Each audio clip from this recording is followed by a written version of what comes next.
Dave Palumbo with an RX Muscle Olympia update, and joining me today is the Chief Executive Officer of the Olympia, Dan Solomon. David, good to be with you. Did I get that title right? Keeps changing. Yeah, it's President and Chief Olympia Officer is what they call me, but Ruler of the world, Emperor of the Olympia, we'll call you, Dan Solomon. Well, it's funny because over the last few days, there's been, so much commentary about what's transpired with the Olympia, and I just really hope people appreciate just the overall sort of team component of what I'm a part of. And I know you're probably going to want to talk a little bit about our new owner, Jake Wood, who has just been such an incredible force behind this whole process. And I get to work every day with an incredible team, Tamer El-Gindi, our producer, and Angelica, and it's just a tremendous group. So we're very proud to get to kind of do something very unique and kick off a new era. Sure. Now that you got that little speech over with, which I knew you had to do, now I got to get to the questions that people want to know about. First of all, this is not going to be in the order that people were expecting. Because I don't want to do the typical interview. First of all, I got to ask you right off the bat: is Kai Greene going to do the Olympia? Is that on the table? You know, it's funny. I know you love the clickbait, Dave. That clickbait, that's what people want to know. Everyone knows all the details already. People want to know, is Kai Greene going to do what I want to know? Dan Solomon, I know you're a marketing genius. I know that you know that Kai will bring people in those seats, eyes to the website and the webcast. Is Kai Greene on the table still? Well, let's talk about Kai for a moment. I'm glad you brought it up. So, when it comes to what Kai is going to do tomorrow, next week, and of course we're talking about 7 months from now, your guess is as good as mine. However, with that said, I take exception to some of this stuff with regards to Kai. And by the way, I'll qualify this by saying I love Kai as a human being. Mm-hmm. I respect him as a bodybuilder. He is exceptional for our sport. And people respond to Kai in big ways. And so Kai has my utmost respect. With that said, Kai, I got to be honest. I always think about the fans with everything that we do. Right. And it's always the way I've operated. And I take exception to any athlete who dangles the carrot that they're going to compete just for their own entertainment. I got to be honest with you. I think it's very disrespectful to the fans. I think it shows very little appreciation for the decisions that fans have to make when they're deciding how they're going to spend their money. True. And I can tell you that everything that I've always done with regards to projects that I've been a part of, and I know that you subscribe to a similar way of thinking, it's all about delivering value, and you try to respect the dollars and cents that the consumer invests in the things that we all do. And I don't really appreciate when an athlete plays games with the emotions of the fans. Personally, this has been going on for a long time. It's been going on for years. And we continue to have to answer questions about whether or not Kai is or isn't. I did see that as soon as the announcement went out, Kai actually chimed in with some very kind things. He seems like he's very excited about the direction of the Olympia, as are many people. We're very proud of what we're doing. But I don't really like it when an athlete, whether we're talking about Kai or anyone, is anything less than sincere with the fans. And I can tell you in other sports, when Barry Sanders decided he didn't want to play football anymore, he didn't do interviews or he didn't play games and dangle the carrot with the fans of the Detroit Lions and say, hey, maybe you'll see me back out there in week 4, or maybe you'll see me back out there in week 6. He was very sincere about that process. And I would just like to think, with respect to Kai and really any other athlete, just be real with the fans. And if you're going to do it, then do it. It doesn't always have to be a chess game. It doesn't always have to be a read between the lines mindset. You're either in or you're not. And I certainly would love for Kai Greene to be in the Olympia. It would be tremendous. It would be very exciting. Now, of course, Kai Greene is not qualified for the Olympia, so there's things that would have to happen for him to get there. But I'm as big a Kai Greene fan as anybody. I spent years interviewing Kai and following his career and getting to know Kai, and I'm a huge fan of Kai. I'm just not a huge fan of the idea of dangling those that level of kind of teasing the fans. I just don't really appreciate it, and it's gotten to be a little bit tiresome, to be honest. Dan, I have to commend you. That's the most definitive statement I've ever heard you make in the history of hearing you speak. And you're right. You're right. It's playing with the emotions of the fans at their expense, and I think that you're absolutely right. It's actually annoying at this point because we know the guy, loves bodybuilding, and make a definitive statement. Either say I'm not doing it or I am doing it. Now, that's right.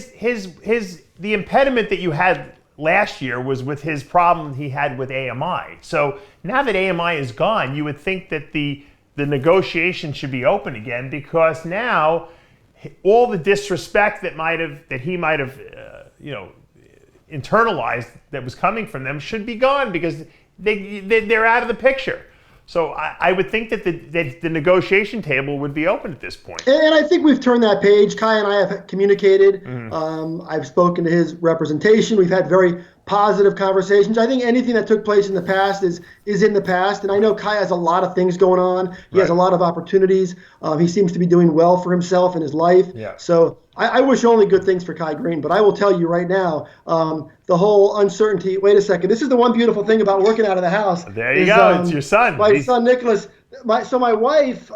Thanks, buddy. Appreciate it. So my wife loves to bake. And the beautiful thing about working from home right now is that periodically I get surprised. So this is, I believe, a chocolate banana muffin fresh out of the oven. Wow. So and for $29.99, you can get your sent to you as well from the Solomon household. There you go. There you go. Olympia muffins. By the way, that was Nicholas's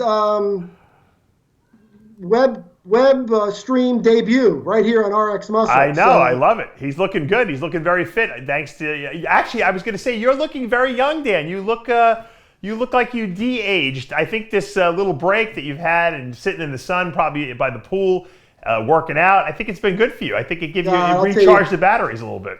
Dave, I'll be honest with you. This last month has been relentless. This process. Anybody out there who's in the event business, like we all are, can appreciate just the entire world has turned upside down with regards to navigating this process. Sure. And I know we're not here to talk about all that stuff, and you want to go down some different roads, but I will just tell you that for all the events around the world that were scheduled in March, April, May, June, they all sprinted to try to get dates in October, November, December. Right. So the process of securing dates and going through everything that we have to deal with within the IFBB Pro League and all of the variables with the athletes, the fans, the sponsors, the exhibitors, the venues. We're, of course, a multi-venued event. We have convention center components. We have arena or venue components, and then hotels.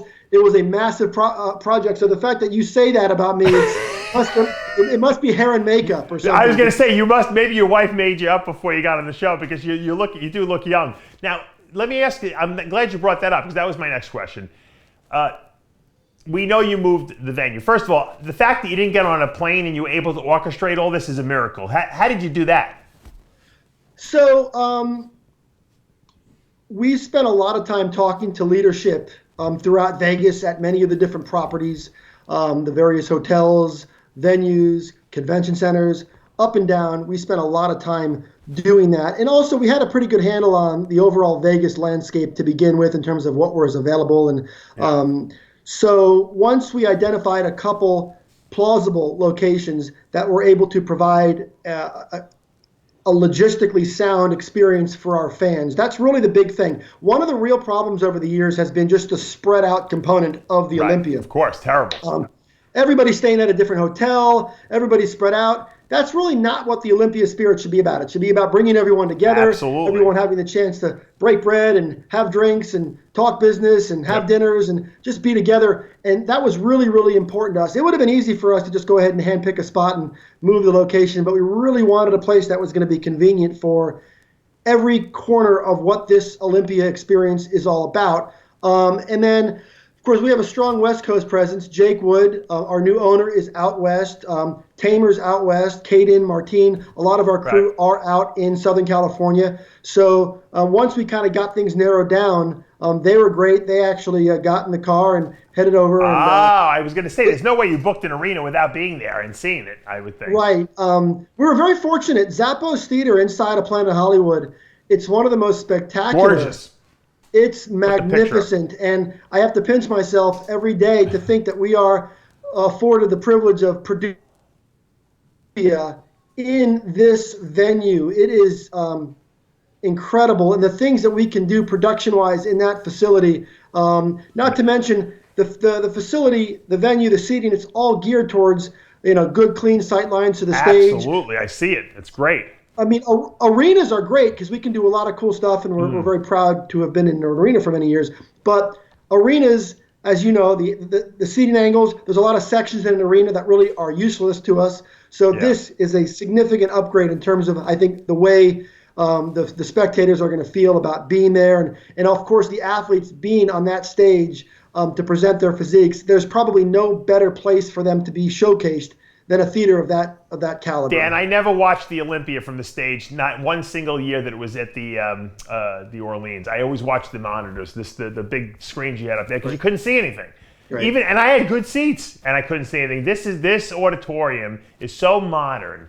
It was designed with so much intelligence that it's a no-brainer to put the Olympia there. I mean, it was brilliant. Now, where is the Expo going to be held? That's the question I have. I'm assuming it's going to be close too, right? That's actually the one question that I don't definitively have an answer to yet. We have a handful of options with regards to our expo, and I actually just did another interview and we talked about this. In a perfect world, we would have liked to have announced everything together. Yeah.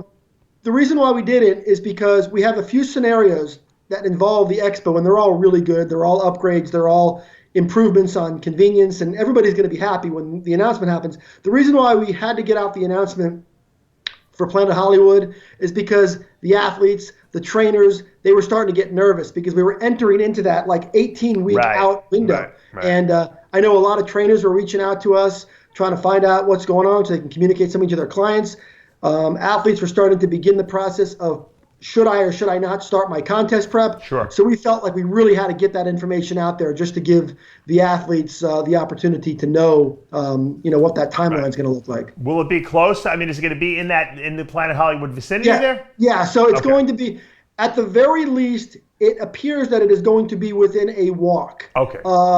Planet Hollywood does not have an expo center or a trade show facility on site. Of course, the Planet Hollywood is right next door to the Paris. It's in a beautiful location. It's literally right in the middle. Yeah, I know where it is. It's gorgeous, yeah. And but there's a few spaces around, a few convention center opportunities that are available to us, and we're going to have what we need, and it's going to work out very well. But there's a couple little details that we're working through, and you caught me right in the middle of it. So we should have that information in the next couple I days. trust that you're going to do the right thing. Look, you know what? The funny thing is that the Las Vegas Convention Center is nice. It's great. It's just too far. It was too far away from the Orleans. It wasn't that it was a bad venue. It just wasn't convenient. So if you could walk to it, that's the key. Being able to walk there, because this way people don't have to rent cars and Ubers and taxis, and that was I think the thing that annoyed people the most. No question. Yeah. No question. Convenience is very important. We've listened closely to what the exhibitors say. Plus, let's be honest, I'm trying to swallow my wife's chocolate banana muffin. That's okay. So, it's important. At the end of the day, our clients are the attendees. Our clients are the exhibitors and the sponsors. And we recognize that it is wildly inconvenient for these companies to come into town and not be able to execute in a fashion that's user friendly. And to be able to bring everyone together, there was times where companies would come in and you would never even see them, or you wouldn't see their CEOs, you wouldn't see their leadership because they were across town. And we know that the time that an exhibitor spends at the Olympia becomes far more valuable to them. If they have opportunities to network and connect and to be as close to where everyone is as possible. And that's been a real problem for the Olympia over the years, and we're happy to do what we can to drastically improve that. Now, Jake Wood, the new owner, is obviously the savior of women's bodybuilding. I mean, he's been supporting that for years now. So not only is now he's obviously taken over the whole kit and caboodle, but the Miss Olympia is coming back. Okay, I'm hoping I'm going to see my good friend Iris Kyle on that stage. I believe I will. What are they doing for the Miss Olympia in terms of prize money, prizes? What are we going to see for the Miss Olympia? I have to believe that it's going to be showcased in a very big way. Yeah, so there's been no definitive decision on prize money for the Miss Olympia, but I will say that it is no secret that Jake Wood is very invested in female bodybuilding, and he cares deeply about really all the divisions, and the women's advocacy that he has shown over the years kind of speaks for itself. So I would say of all the things on the list of things to wonder about, probably the thing that nobody should wonder about is, the fact that the female bodybuilders are going to be well taken care of at this year's Olympia. Now, he still has the Rising Phoenix. Oh, he does. Okay. Bodybuilding Championship. So I do know that's something else. So not only has his arrival onto the scene given way to the return of the Miss Olympia, but it also created the Rising Phoenix, which is a magnificent competition held. Like the Arnold. It's like the Arnold and the Olympia, except they're a week apart. That's the only thing. That's right. So there's just a lot of, it's crazy when you think about how far things have come from 5 years ago in women's bodybuilding to today. You got women's bodybuilders winning cars for winning the Rising Phoenix. They're back at the Miss Olympia. And this is a copycat industry. So I have every expectation that you're going to see more opportunities for those divisions. And then, of course, the wellness division as well, which is gaining a lot of steam. And we're hoping that in 2021, we'll bring that to the Olympia. So it's a pretty good time for the female side of the sport, for sure. Yeah, that might be a sore subject for some people, but I'm glad to see that the Miss Olympia will be back, and I hope, like I said, I hope I see my good friend Iris Kyle, 10-time Miss Olympia, the winningest Olympia athlete of all time, back on that stage. That would be great. If you got her back, you got Oksana Grishina back, and we get to just get Linda Murray back on the stage now. And well, it's funny you say that. So on Friday night at the Olympia, right, you have the return of Oksana Grishina, the greatest of all time. You have Adela Garcia coming back. Oh, really? I didn't know that one. Yep, wow, Adela that's Garcia, confirmed? So you're going to have Adela Garcia and Oksana Grishina, two of the all-time greats, competing against Whitney Jones, the reigning two-time champion, for her title. Great. So the fitness Olympia is going to be tremendous. Of course, there's a 212 Olympia title that's going to be settled on Friday night. So there's just a lot to look forward to on that front. And one of our goals, as you know, because we talked about this a while back, was to really do more on Friday night and make Friday night a can't-miss event. And slowly but surely, we feel like we're getting there. Yeah, no, absolutely. Now, in the men's, you hinted that there could be 4 Mr. Olympias on stage. Obviously, Dexter Jackson, Brandon Curry. Obviously, we don't know what's going on with Tron Rodin's, status in terms of his trial, but obviously if he's exonerated, but by that time we could see him back. Now, let me ask you a question. If Rodin's trial gets pushed after the Olympia because of all this COVID stuff going on, would he be allowed to compete on that Olympia stage, or will we not see him then? Yeah, so that's definitely a decision that would be made by ownership, by the Pro League. Well, the ownership is Jake Wood before it was made by AMI, so I mean... Right. So, look, the dynamic has changed quite a bit, and I just hope that there is clarity on this thing, so we're not put in that position. Right. This has been going on for quite a while now for Sean, and I know the Olympia is a little more than 7 months away. I don't mind saying that Sean and I have been in contact. Okay, good. He is definitely training, and he is doing everything he can to be ready for the Olympia if, in fact, that opportunity presents itself. I do encourage him frequently to communicate with us and kind of let us know the developments on how things are playing out with his situation. So we are monitoring it. but it's a much bigger issue. And, I would imagine that the Olympia component to that issue is a small part of it. Well, but that's a big part of his life, Dan. He's Mr. Olympia, Sure. So, I mean, what do we know when his trial is set for or postponed to? I don't. I have no information on that. I just have made it very clear to him to communicate and keep us apprised of how things are going. And it's a line of communication that we're keeping open. He knows generally where we're at, and we know where he's at. And I just wish the best for all parties. I know there's an accuser involved. There's a lot of things involved. Sure, obviously. Yeah, I just hope it all plays out in a manner that's fair and appropriate for everybody. And so what's going on with Phil Heath? Where are we at with him?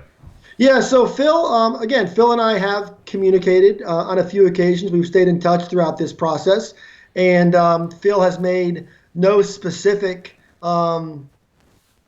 commitments to compete. But I will throw this out to you. This is kind of a fun fact. So the Olympia, of course, this year prejudging is on Friday, December 18th. Dave Palumbo, do you know what else is Friday, December 18th? Well, my daughter's birthday is the 21st, so it can't be that. No, what else is the Friday? Well, you're in the right ballpark. Friday, December 18th, the same night as prejudging of the 2020 Olympia, happens to also be Phil Heath's birthday. Oh, wow. So I did, of course, reach out to him and reminded him what a great way that would be for him to celebrate his birthday with bodybuilding fans at the biggest bodybuilding show in the world. Sure. We thought that would be fun. So maybe it's some, ominous, prophetic coincidence. I don't know. Right. But yes, the Olympia prejudging this year will take place on Phil Heath's birthday. Wow. The question is, will Phil Heath be home in Colorado eating birthday cake, or will he be on that stage trying to make history? That's a decision Phil has to make. What's your intuition on that one? Does he sound like he's interested or not? My intuition is that it is a very real possibility. Oh, good. Okay. I think you're not pulling a Kai Greene on us, are you? Yeah, Phil's wise enough to understand what's at stake.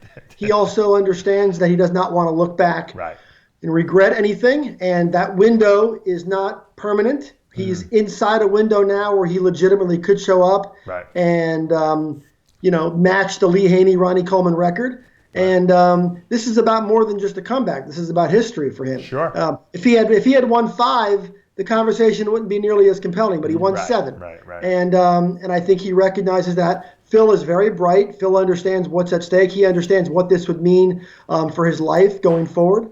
I know Phil has a lot of things he wants to pursue in his life. He's working with Danny Garcia. He has a lot of opportunities that he's kind of working through. But those opportunities will be around for many, many years to come. And I know Phil will do the most with those years. And right now we're in a window where Phil can make history, and I certainly hope he does. Now, this could be a good thing for the Olympia, because I understand that he was, and I don't know if this is a rumor or not. The rumor I heard was that he was going to do Athleticon, which was going to be The Rock and Danny Garcia's show. And now I hear that that's canceled, which I don't know if that's true or not. That's what I'm hearing through the grapevine. Can you confirm or deny that? Well, I can only say this. For starters, you said the rumor was that he was going to do Athleticon. Yeah.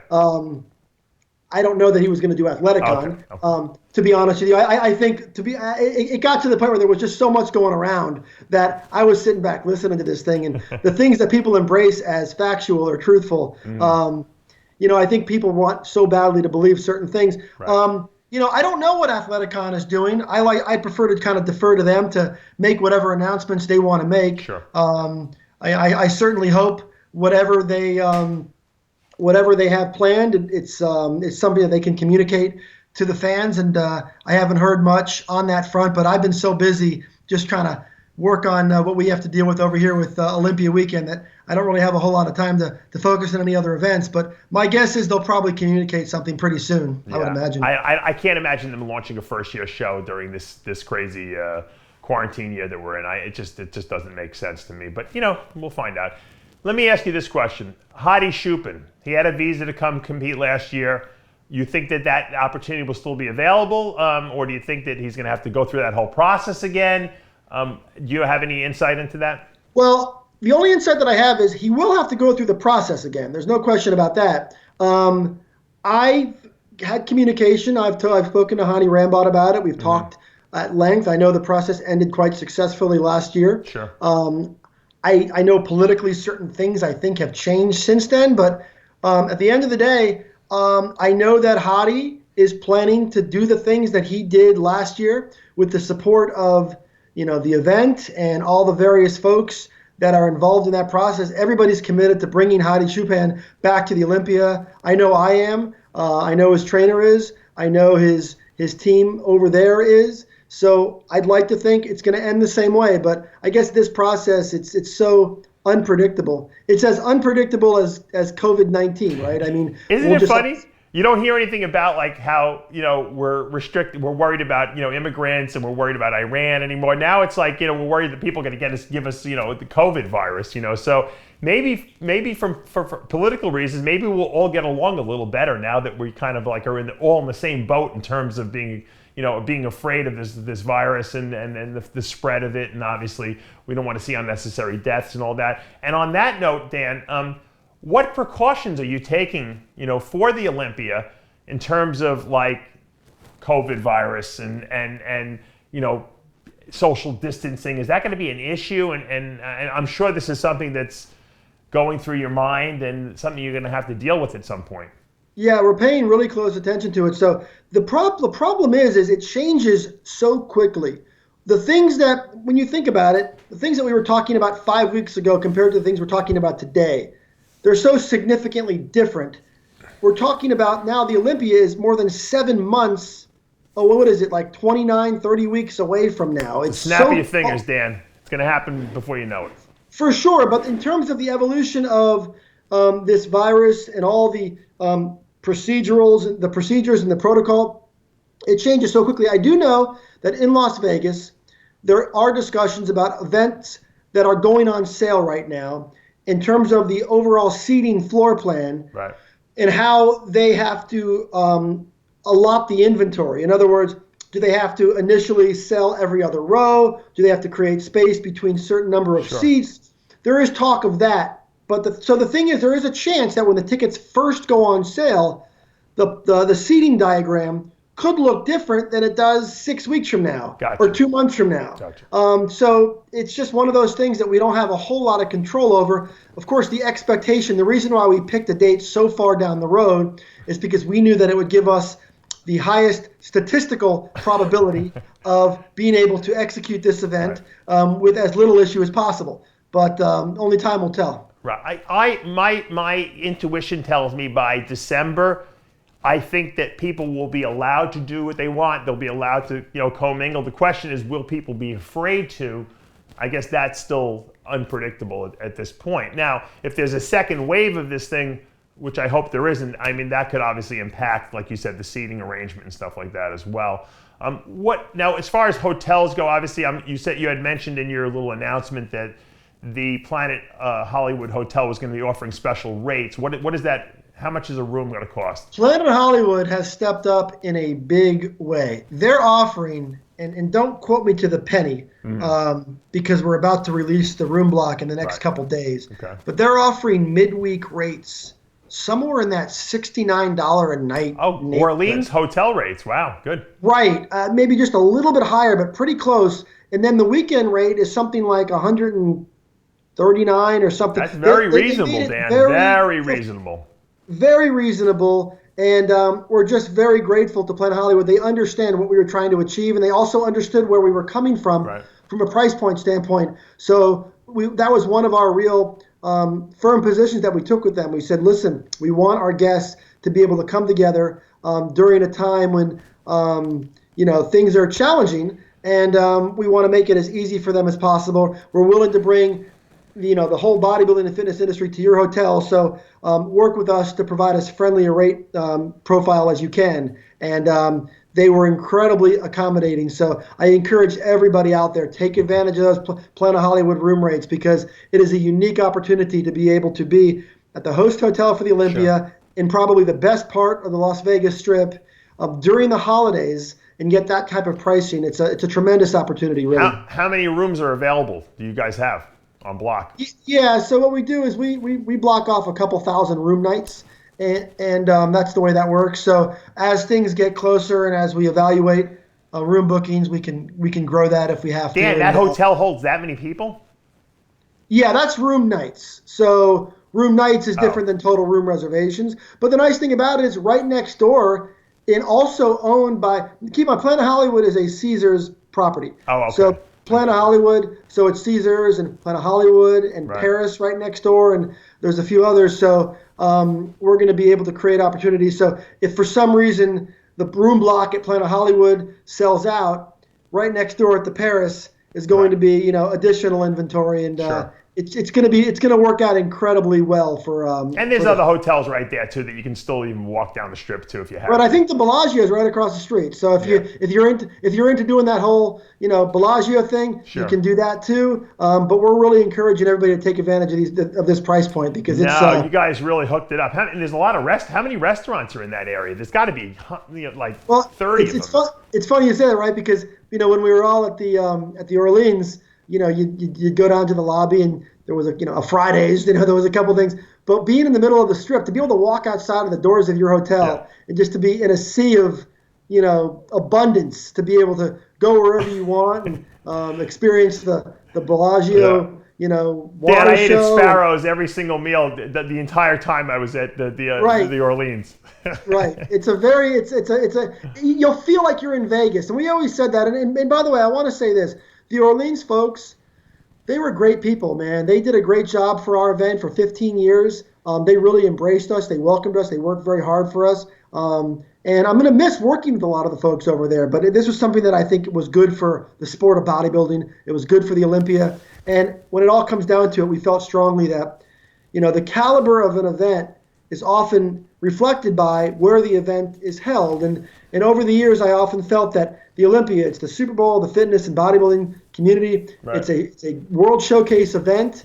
And we just felt it was important to have it land somewhere that sort of reflects that status. And I think the athletes are going to feel it. And I think everybody's going to really like that next level upgrade. Well, I love the Zappos Theatre, as you said. And, one of the things that kind of irked, I think, a lot of the press people was that at the Orleans, in order to do interviews and wrap-ups, you had to stand out in the parking lot. It was almost a joke, parking lot interviews. I mean, parking lot wrap-ups, which I guess at the end of the night was kind of fun because all the fans are there. But, it was kind of like lowbrow. What do you have planned for? I know Jake is a big production guy and he believes in really red carpet stuff. What do you guys have planned for the press in terms of interviews and wrap-ups? And how can we make this high-end? Have you figured this out Yeah, so we're going to be going out there next month and we're going to walk the property. Gotcha. And it's funny you should ask that because a big focal point is just that. Creating as many different ways to take advantage of what's at this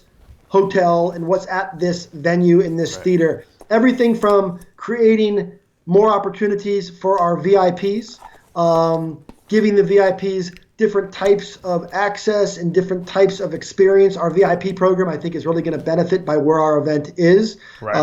And then, of course, I think the media will really appreciate it. We tried to take some steps forward last year with the media, but there's just so much that you can do with the facilities that we had. So those announcements, a lot of those details and that minutia, we'll start talking about that as we get a little bit further down the road. I'm going to put my same suggestion that I put in every year for the last probably 10 years.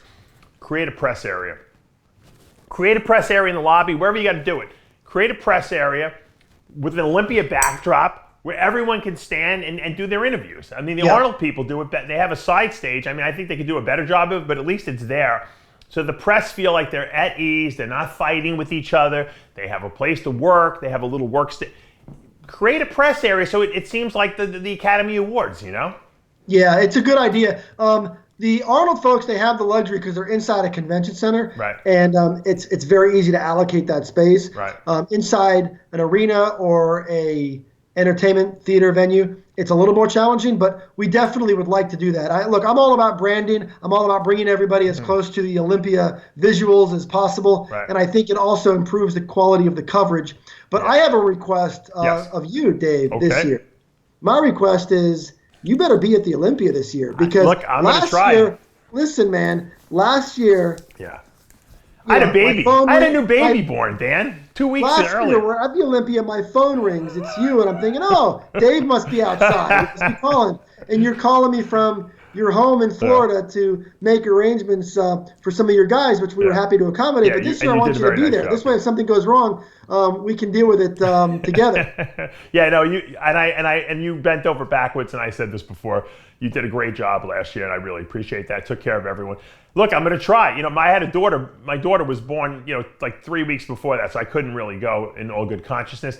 This year, the only thing that would keep me out of there would be if there's like another wave of this COVID, and I'm not going to put my family at risk, obviously, because I have young kids. But assuming everything, like we said, and it's week to week at this point, we don't know what's going on. If everything is cleared out and no one's getting sick anymore, and I think that I would love to be there, to be honest with you, because I think it's like I want to say I was at the first Olympia of the new age. Well, here's the thing. Not only can you say you were at the first Olympia in the new era, but you can also say you were at the final bodybuilding competition in the career of Dexter Jackson. There you go.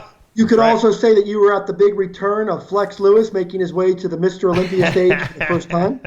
That's right. You could say, I'm going to tell you something. There's going to be a whole lot this year that you can go back and say you were there for. I want to see, to be honest with you, the only person I really want to see perform live is Oksana Grishina. She's the greatest performer of all time. So, you got some great possibilities. Now, all right, I don't want to make this go too long. One more question for you. Celebrities, give me the list of who do you have slated? I saw Shaquille O'Neal was tagged on a couple things. Who's going to be at the Olympia? Well, because we have a new date, I'm not going to start dropping names because we got to check availability. Okay. But I love the celebrities and I love bringing them out there. It's something that I know brings a lot to the experience. Of course, with Wahlberg there last year, we'd love to have him back. Yeah. Shaquille O'Neal has been very committed to what we're doing, and I think you're going to start seeing more of Shaq in some of our ramp up. The best thing about Shaq is it's not just Shaq, it's Shaq's friends. Shaq is very, very plugged into a lot of really fun, cool things that I think will add a lot to this year's Olympia weekend. But you're going to see, we're also working, with the folks over at the President's Council on Fitness, and there's a lot of people over there, World Series champions like Johnny Damon and Herschel Walker, and my good friend Rob Wilkins has worked very closely with us to try to bring a lot of those folks to what we're doing. So there's going to be, I think, a lot of familiar faces at the Olympia again this year. Now, I remember Wayne had done for a couple of years. He had brought like Tom Arnold in to do like emceeing and stuff like that. Would you ever think about doing that, bringing in like some comedians or some kind of people to help with the emceeing of the show, just to make it add a little bit more spice and variety? Well, I know that you are president of the Bob Ciccarello fan club. No, it has nothing to do with Bob. I think Bob does a fine job. But even if I have a personal issue with Bob, I think he's a good MC. I don't think you should get rid of Bob. I'm saying just to join, just to add flair to it. You know what I mean? To add a little bit of celebrity. So I will say we are definitely looking at ways to do some things with the staging and with the production and bring. Can you get Ryan Seacrest in there to do a little bit of interviewing on the red carpet or something like that? Come on, man. Right. It would be great to do that. The biggest thing that we have to focus on is, and this has been the real challenge, and Tamer and I, we talk about this a lot, with all the new divisions, with remember last year we brought the men's physique and the women's physique to the main stage of the arena. Now, of course, this year, Miss Olympia returns. So we have more and more going on Friday and Saturday night, that the show is getting really, really long. So, we have a lot of pressure on us to try to manage the total runtime of the show. And I know it's probably going to make some folks unhappy if we're forced to have a few less athletes do routines in these divisions, because you just can't keep adding divisions. It's 10 best people in the world. That's it. We don't want to see anyone else anyway, Dan. You do an elimination. You don't let everyone pose. It's not. This is not the Little League. This is the Olympia. Come on, man. They can pose at the prejudging. Then at the night show, the finals, you let the best people, the top 10, pose. So it's certainly trending in that direction. Because, I don't think anyone would hold it against you and say, "Oh, how dare they not let everyone post?" No, it's the best in the world. Come on, man. Yeah. So but I'm sure you and I will be talking throughout the year. I always love your suggestions. You always have a good take. I have very strong suggestions. Not all of them are the greatest, but I do have a strong opinion. Dan, you know what? I'm really proud of what you've accomplished, and I know, you know what, this has got to be a nightmare scenario for you, because here you are, you're in your second year. You got a new owner, Jake Wood, who is he's a bodybuilder's bodybuilder. He loves the sport. You guys are poised to make a huge, huge impact, and then all of a sudden this COVID thing throws a monkey wrench in everything. But I think in the long run, I always think things work out the way they're supposed to. I think it forced your hand to go get the new arena, which ultimately will benefit everyone in the future. You just nailed it. It's all about anything in life. This goes for this or anything. We're all trying to turn lemons into lemonade, right? Yep. And what we have done is we've taken a situation like you, and I think you just articulated it perfectly. This very unfortunate turn of events has led us to doing things much quicker in terms of making some changes that the event needed to see, some upgrades to the overall fan experience that we have planned on doing, and perhaps we wouldn't have gotten to them to a year or two down the road. Mm-hmm. But because this whole thing occurred, it has created an opportunity and a pathway for us to do things that we certainly would not have been able to do this year. So I think you just nailed it spot on. And yeah, I do feel strongly that when this is all said and done, we're all going to look at each other and we're going to feel pretty good about the outcome. High five.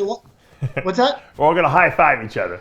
Yeah, I mean, the sad part about it is along the way, a lot of people are sick and a lot of people are going through some really difficult times. And I know a lot of your viewers are home right now just consuming all of this content that you're putting out there. And I'm grateful to you guys for doing that, because I'll tell you what, I've said this a few times and I'll say it once more if I could. The fitness and bodybuilding industry has really shown up in a very strong and positive way during this whole quarantine, during this whole crisis, because it has become such a valuable resource for everybody around the world to kind of get through this. It has been therapeutic, it's been cathartic, it's been a real outlet, and we've seen folks like you, we've seen the trainers, we've seen the athletes, the bodybuilders, the bloggers, everybody stepping up and providing, resources and information to the world. And it's amazing. I said this before. If this had happened 15 years ago, 20 years ago, 10 years ago, bodybuilding or fitness or staying in shape or staying healthy would have been the furthest thing from anybody's mind. Sure. But now we're in an era where people are so focused on their well-being and their health and their overall lifestyle choices that the minute this thing happened, everybody was going out and buying up home workout equipment and buying Pelotons and doing all that stuff. And it's been really cool to see that. So I think it's been a good look for the fitness community. And I want to add one more thing. And you don't have to listen to me, but I just like to throw my ideas out there. Food for thought. Obviously, we lost Luke Sandow. Very disturbing, scenario, especially since he took his own life. And we know a lot. We're talking. The conversations are increasing more and more about the mental well-being of the bodybuilder and the mindset. And we know that this quarantine has caused a lot of people who suffer from depression, who might be bipolar, who might have stuff going on in their life, to not handle it as well. And I think that it might be a good idea to create an award, maybe in his name.